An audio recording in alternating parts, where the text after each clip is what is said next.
টলিউডে আবারও বিতর্কের ঝড়, আর সেই ঝড়ের কেন্দ্রে একটাই শব্দ, ব্যান কালচার।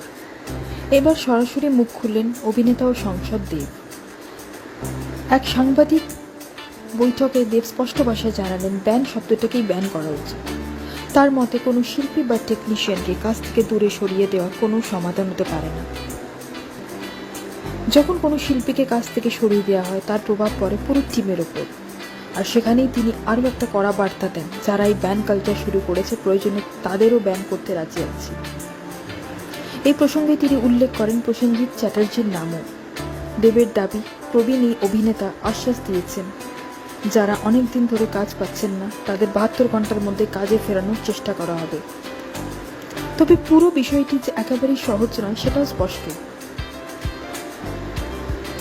দেব অবশ্য স্পষ্ট করে দিয়েছেন, বিতর্ক নয়, এখন সবচেয়ে জরুরি সমাধান। কারণ সিনেমা শুধু বিনোদনের মাধ্যম নয়, এটা হাজার মানুষের জীবনের সঙ্গে জড়িয়ে থাকা একটা বড় শিল্প। এখন প্রশ্ন একটাই, টলিউডে কি সত্যিই সেসবই ব্যান কালচার, নাকি বিতর্ক আরও ঝড় তুলবে ইন্ডাস্ট্রির অন্দরে? উত্তর দেবে শুধু সময়।